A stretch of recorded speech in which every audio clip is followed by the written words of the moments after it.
Hi అండి, welcome to Bhargavi's kitchen. నేను మీ భార్గవి. ఈరోజు మన రెసిపీ సేమియా పాయసం. అకేషన్ ఏదైనా సరే మనం ముందుగా ఇంట్లో ప్రిపేర్ చేసుకునే తీపి పదార్థం సేమియా పాయసం.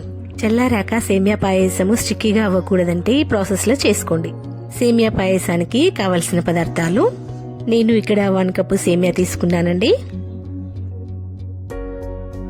దీనికి తీపిని యాడ్ చేయడానికి 1/4 కప్పు షుగర్ తీసుకున్నాను. అలాగే దీనికి డ్రై ఫ్రూట్స్ యాడ్ చేయడానికి నేను ఇక్కడ కొన్ని రకాల డ్రై ఫ్రూట్స్ తీసుకున్నానండి.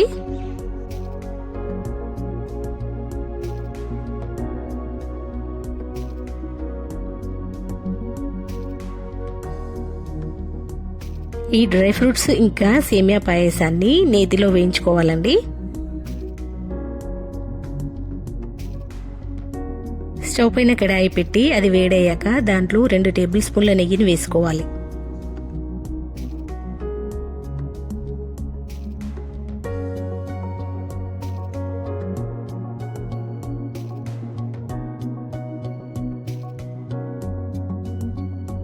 నెయ్యి వేడయ్యాక ఈ డ్రై ఫ్రూట్స్ అన్ని దాంట్లో వేసుకొని ఒక 2 నిమిషాలు చక్కగా ఫ్రై చేసుకోవాలి.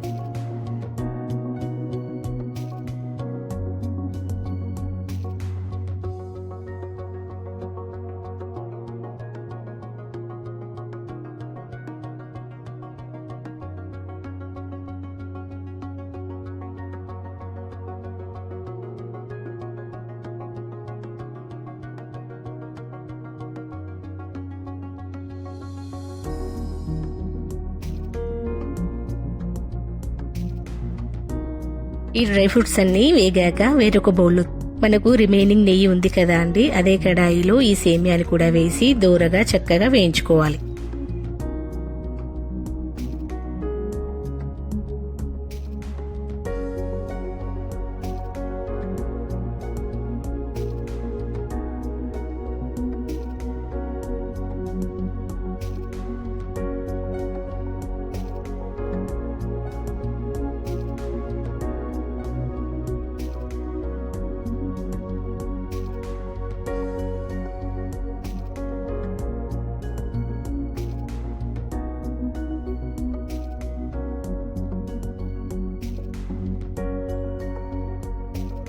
చూడండి, గోల్డెన్ బ్రౌన్ కలర్ లో చక్కగా వేగిపోయింది కదా. ఇప్పుడు ఇది వేరొక బౌల్లో తీసుకొని పక్కన పెట్టేసుకోవాలి.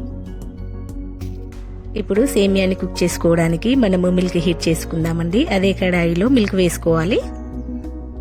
ఇక్కడ మనము ఇదే కప్పుతో సేమియాని తీసుకున్నాం కదా అండి, ఇదే కప్పుతో 3 కప్స్ మిల్క్ వేస్తున్నాను. ఈ మిల్క్ ని ఒక పొంగు వచ్చే వరకు హీట్ చేసుకోవాలండి.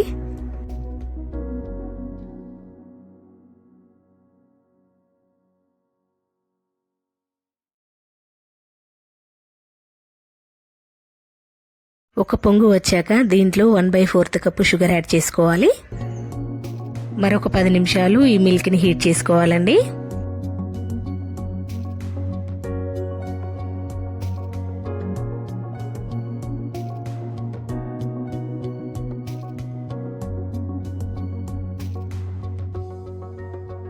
పది నిమిషాల తర్వాత దీంట్లో యాలకుల పొడి యాడ్ చేసుకోవాలండి. మరొక 5 నిమిషాలు ఈ మిల్క్ ని హీట్ చేసుకోవాలండి.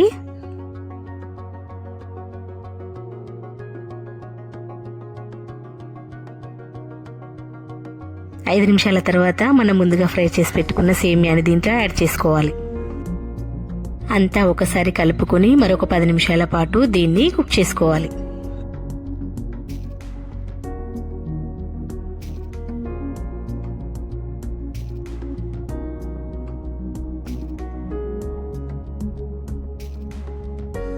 పది నిమిషాల తర్వాత చూడండి, సేమియా చక్కగా కుక్ అయిపోయింది.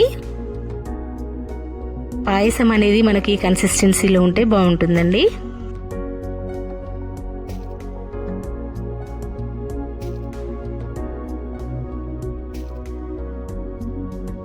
ఇప్పుడు మనం నెయ్యిలో వేయించుకున్న డ్రై ఫ్రూట్స్ అన్ని దీంట్లో యాడ్ చేసుకోవాలండి. అంతా ఒకసారి కలుపుకొని మరొక 2 నిమిషాల పాటు కుక్ చేసుకోవాలండి. స్వీట్నెస్ అనేది అందరూ ఒకలా తినరు కదా అండి. ఎక్కువ తినేవాళ్ళు కాస్త ఎక్కువ వేసుకొని, తక్కువ తినేవాళ్ళు కాస్త తగ్గించుకుంటే సరిపోతుంది. అందరి టేస్ట్లు ఒకలా ఉండవు కదా అండి. కన్సిస్టెన్సీ అనేది చిక్కగా రావాలనుకునే వారికి కాస్త చిక్కపడే వరకు మరిగించుకోవాలి. నార్మల్గా తినేవాళ్ళు మిల్క్ కన్సిస్టెన్సీ పెంచుకుంటే సరిపోతుందండి. ఈ వీడియో కనుక మీకు నచ్చినట్లయితే లైక్ చేయండి, సబ్స్క్రైబ్ చేయండి. నేను మరిన్ని వీడియోలు చేయడానికి సపోర్ట్ చేయండి. Thank you for watching.